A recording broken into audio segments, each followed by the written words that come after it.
Моя семья– мое богатство. В Международный день семьи в детскую школу искусств Красноармейска на праздник пригласили множество семей. Ребята разных возрастов вместе с родителями с интересом рассматривали картины и скульптуры, выставленные в холле школы искусств Красноармейска. Часом ранее здесь открылась отчетная выставка учеников школы искусств.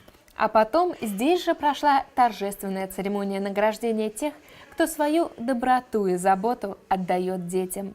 Замещающие родители, многодетные семьи, семьи, оказавшиеся в трудной жизненной ситуации. Всего 12 семей получили ценные подарки. Утиленный Михаил Юрьевич и Арина Александровна.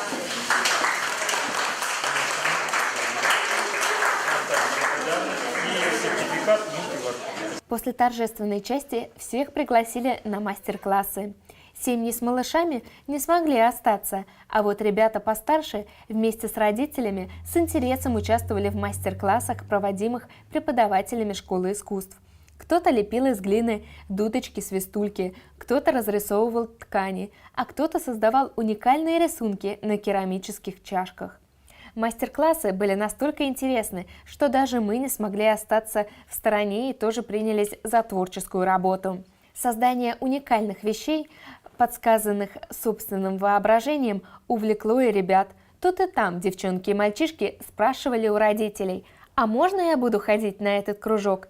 «Конечно, можно», – отвечали те, и, судя по их счастливым лицам, они и сами не против проводить свободное время вместе с детьми в мастерских школы искусств.